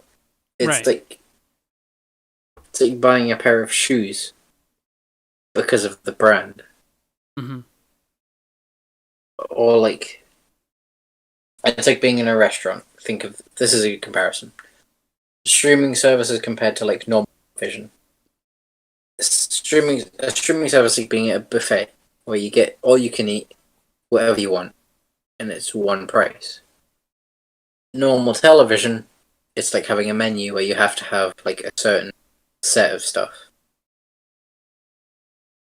So it's sort of streaming services they cost more, but they offer more as well. Mm-hmm. So it's like more bang for your buck, as you Americans would say. Wow. But do you think that, I don't know, don't you think it's kind of, I don't want to put words in your mouth, but I feel like personally I feel like having way too many services that try to make a lot of the content exclusive, like for example, if you would have one service have Attack on Titan, the other one have like Attack on Titan season 2, but it's only exclusive to that service and you have to get both in order to watch the whole complete show. I don't Yeah, know. I think Like, when it gets to that point, if you have to have multiple services to watch 2 seasons of the same show, that's not good. Like you should have Netflix, for example, still only has season 1 of Attack on Titan, mm-hmm, and when I'm going into season 4, should be getting like all the seasons on one service instead of having to pay for multiple services to watch it all. mm-hmm. So it's really sort of, I guess it's a choice of like the consumer. Like if you want all these services, pay for all. Right. If you want to be specific to what you want to watch, only pay for the services you need to watch what you want. Right. What do you think But if like, Disney like absorbs freaking Sony or something and gets Funimation and I that kind of thought you were stuff? gonna say Netflix. I got so scared that Disney absorbing Netflix. um, okay, if Disney absorbs Sony and gets Funimation, then Disney Plus is going to go up in price, Mm-hmm. and Funimation now might become one Disney Plus. Mm-hmm. Disney Plus would be way better if it had anime. Right. Not to say it doesn't. It has the Avengers anime called Future Avengers. Oh Don't yeah, watch it; it's bad. I Don't saw the watch it; first it's bad. episode. I'm sorry. I saw the first episode. It's so bad.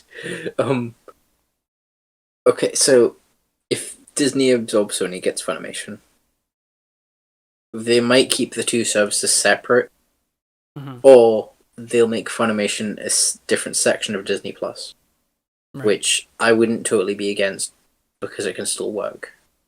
Would you prefer that over like having multiple services? I think it depends on the price change. Mm-hmm. Like, say Disney gets Funimation, and they put it up by the price of a Funimation subscription. That's not going to be fair to people who didn't pay for Funimation previously. Mm-hmm. But say they put it up to by like half the price of a Funimation subscription, I think that's fine, because if they absorbed all of Sony, they wouldn't just get Funimation; they'd get Sony titles as well. Right. Like Disney Plus doesn't have the Spider-Man movie because they're owned by Sony. Mm-hmm. Like even the MCU Spider-Man movies are on there because they're owned by Sony. So everyone who uses Disney Plus would benefit from them getting Sony. So I think it's really sort of like, if you want it, you have it. If you don't want it, you have it in case you ever want it, sort of thing. And it depends on how they'd handle it. Like streaming services are sort of all about how they're managed. Mm-hmm. Like if Amazon, for example, they've got a deal with Funimation where you can have a Funimation account through Amazon. But if they made it so that the Amazon account went up by the price of the Funimation account, and then by the price of however many other subscription services they have linked to them, because like I know they've got a few other streaming services connected to them that you can watch through Amazon. If they put their prices up like that, you'd be paying for everything, but only using a small amount of it. So it should be more of a like pay for what you want, not what you get kind of thing. Mm-hmm. What are your thoughts? I don't know. Personally, I wouldn't mind having everything in in one service, but the thing is that people are gonna.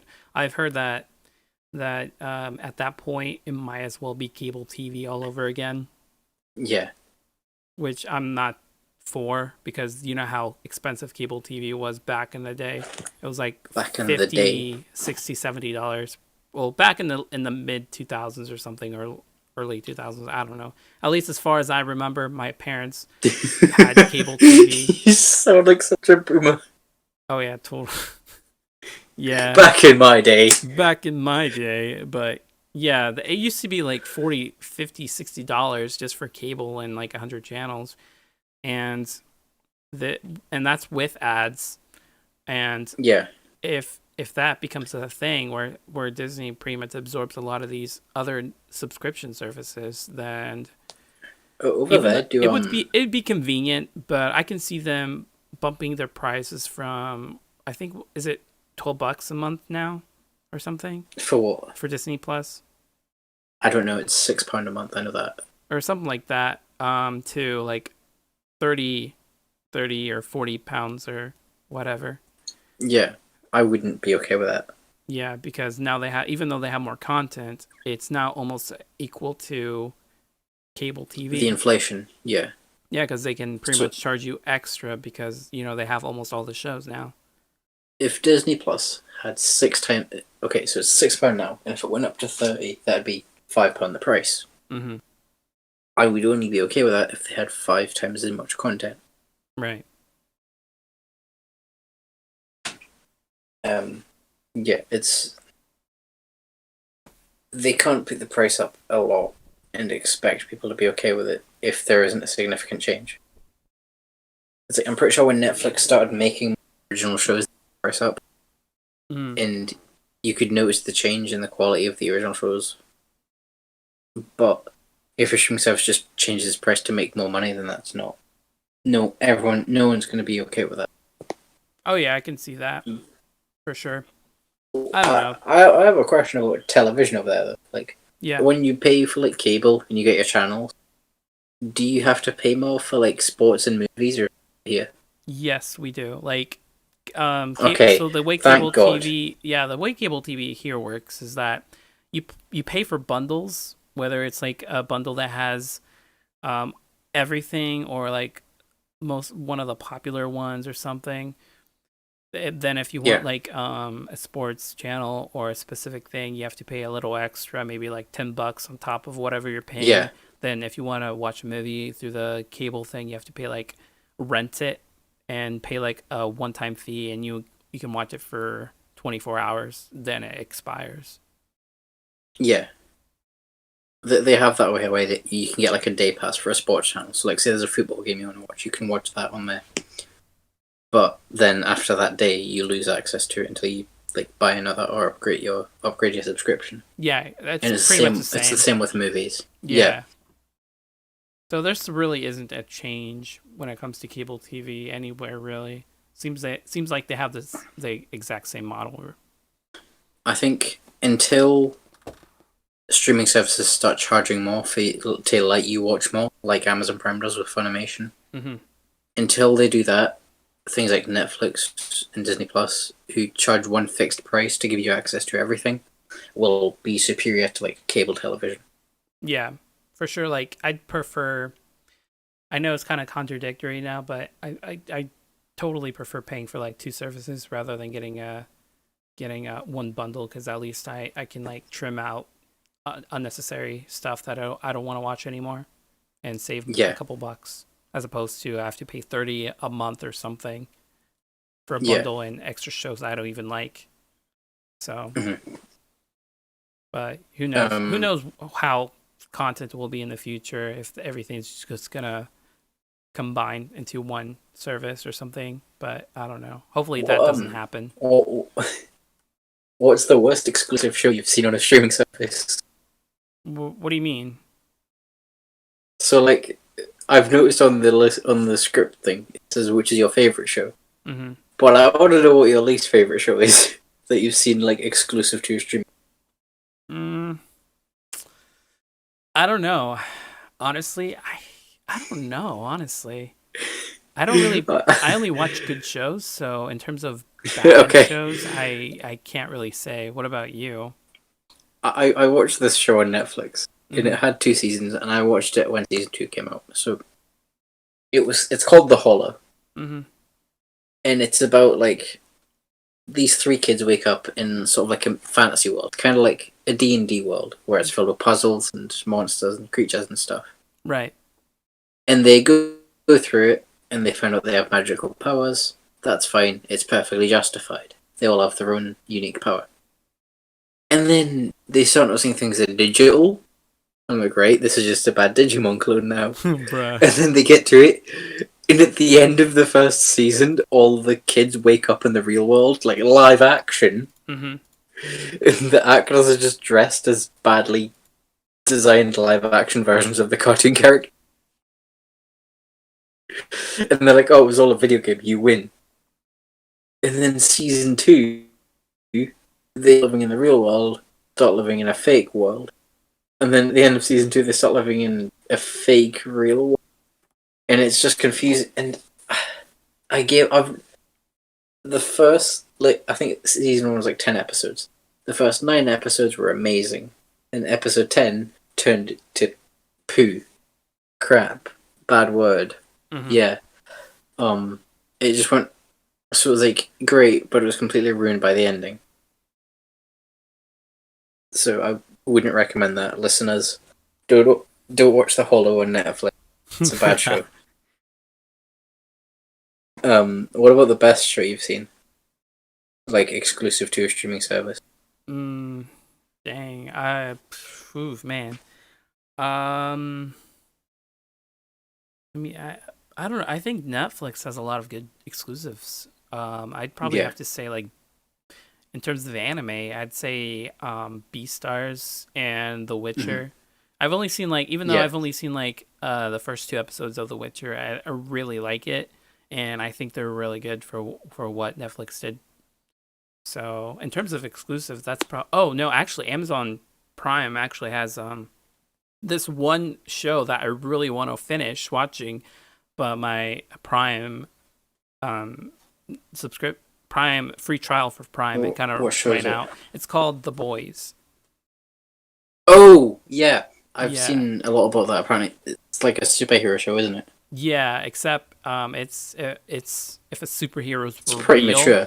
yeah, and the Yeah. consequences of their actions, how affects like normal There's a people. show. There's a show like it on Netflix called The Umbrella Academy. Oh yeah, I've heard of that. It's made by I've Gerard seen the Way. first episode. I think Yeah, so. Yeah. I've heard great things about it. It's, I read the synopsis of it I've because only I seen was the first going to episode. watch it, but it's based on a Yeah. comic. Yeah. I think The Boys as well. I'm not sure. I don't know. I haven't heard that The Boys was based on a comic, but I know for I a don't know. fact that The Umbrella Academy is made by the lead singer of Yeah. My Chemical Romance, which I think is fascinating and cool. Nice. That is cool. Yeah. That's like Yeah, I like that. Yeah. I think streaming services have a lot to offer, and Yeah. they could very well be the future, but they couldn't be what they are if it weren't for normal television. Like, correct me if I'm wrong here. Half of America would not have Netflix if it weren't for The Office. I'm just gonna say that now. Netflix is like Mhm. Netflix is losing The Office in America, like at the end of July. I'm pretty sure. Is it really? Oh, some point this year anyway. Netflix is losing The Office. Mm-hmm. And Netflix is, I mean, The Office has been on Amazon Prime over here for ages. We have the British Office on Netflix. Never seen the British one. Mm-hmm. But I've seen the American one 4 times through. And Jeez. sure.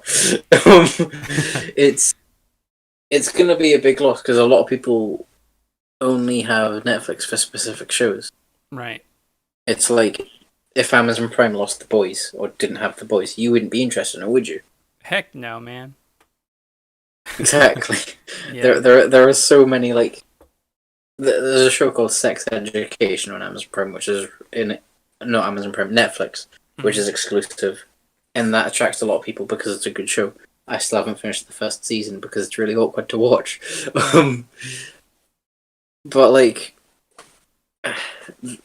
exclusives make the streaming services unique, but at the same time, a lot of them can be really low quality because they're rushing to get a name. Like as we spoke earlier, the Death Note movie. Like if Netflix made a Death Note movie, and I feel like they did that just so they could have the name Death Note associated with a live action movie on their platform, not with it being a good movie. Yeah. Yeah, when you said that, I feel like the best example of that would be Apple TV, because they're literally rushing a lot of TV shows just so they can get their streaming service available as soon as they can. Yeah. And that's probably the worst way to do it, but that's my opinion.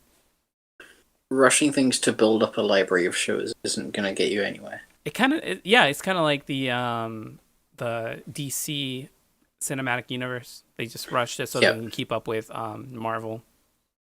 Honestly, I think the only two good movies in the DC so far are Shazam and Aquaman. I think Wonder Woman was pretty decent. I don't know. Oh, I forgot Wonder Woman existed.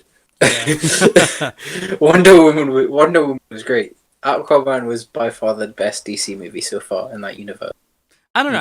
And I think Shazam was a little bit better than Aquaman, in my opinion, because it's just interesting. It's interesting because you've never seen a movie like that, but also it's pretty fun. Just the characters themselves is awesome. Yeah, I mean, I love Shazam. I share a name with a character. Of course, I'm gonna love it. My name's not Shazam, by the way, if you're listening. But I think it's DC and Marvel are fun. Marvel has more success spanning over right now 12 years. Mm-hmm. And DC's trying to catch up to that. And they're getting Robert Pattinson to play the Joker, so they're going along the right tracks with having famous actors play their roles. It's like Marvel having Robert Downey Jr. play Iron Man. Mm-hmm. But I think, okay, streaming services having movies is a big threat to the cinema, which is where I think Marvel and DC are going to save the cinema. Because part of the experience of like a Marvel movie, for example, Endgame's a good example. I went an hour, I didn't drive, I went an hour up the road to see Endgame the night it came out. Mm-hmm. Because the experience of going to the movies, getting popcorn, getting a drink, whatever, and then sitting down in a seat and watching a movie is something no streaming service can replace. Oh yeah, for sure. So streaming services, while they're great for television, will never be as good for movies as the movies. Mm-hmm. Yeah, I can agree. I can agree with that. In terms of experience, cinema wins by far. Yeah, cinema, like, it's expensive at times, but you're paying for the experience as well as what you're watching. Yeah, which is why it's really cheap to see movies in my local cinema. It's £5 to see a movie. Dang, because that's it's like it's really small and cramped. And my dad doesn't like going there because it's so small and cramped, which is why he waited. Like, he loves music, so we wanted to see Bohemian Rhapsody, the movie about Queen, or Freddie Mercury specifically, and so he was going to go to the movies an hour away, but it was only showing late at night, which makes you get home really late. And so the local cinema, he's like, oh, it's too cramped. So he got it on DVD and he watched it. Happy ending. I mean, Bohemian Rhapsody didn't have a happy ending. You know, my dad watching the movie. Right. So I think streaming services will never replace the cinema unless the cinema you go to is bad.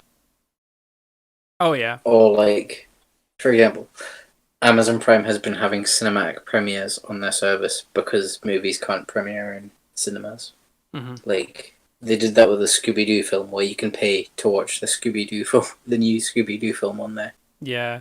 there's just a lot of things to talk about when it comes to Netflix. It's like, just a bunch of topics. But so is there because we're gonna have to wrap this conversation and podcast because it's already been like 2 hours almost. 2 hours, yeah. Right.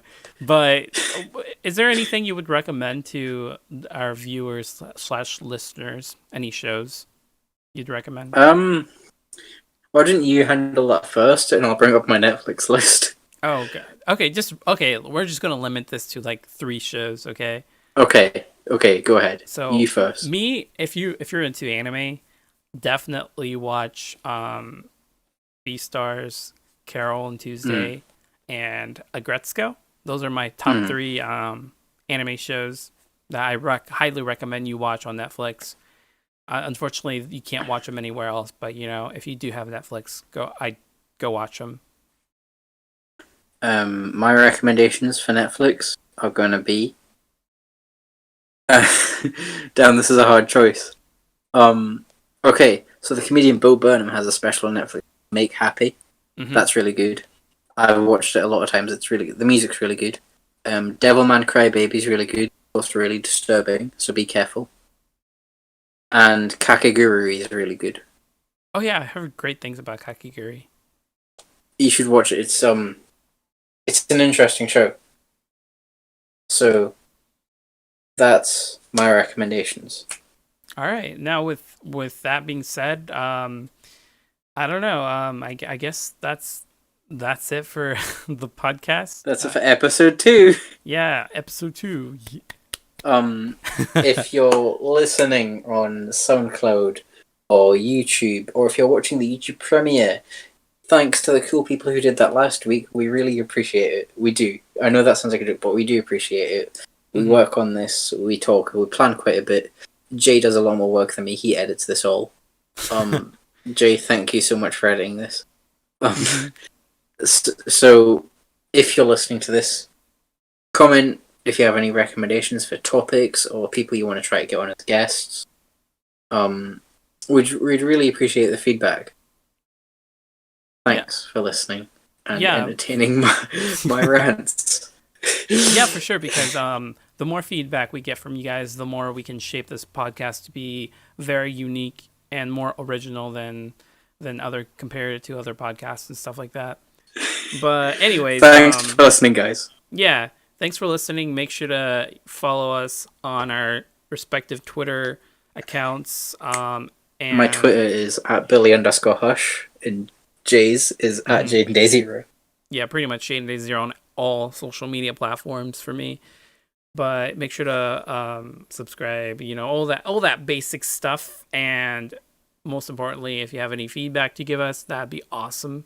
Or if you want to see any guests on, or listen to any guests on or whatever, do that too. Oh, and most importantly, make sure to hop on. Have a good day. Well, that too, but make sure to go on Discord and join the Discord. Join our server. Yeah. Maybe one day you'll be on the podcast too. Exactly. My thoughts exactly. But other than that, what Ducky said, have a great week and weekend or whatever, whenever you listen to this podcast. And yeah, we're just gonna awkwardly end this podcast because I don't know what else to say. We're both socially awkward. Yeah. So see you guys. But yeah, see you guys.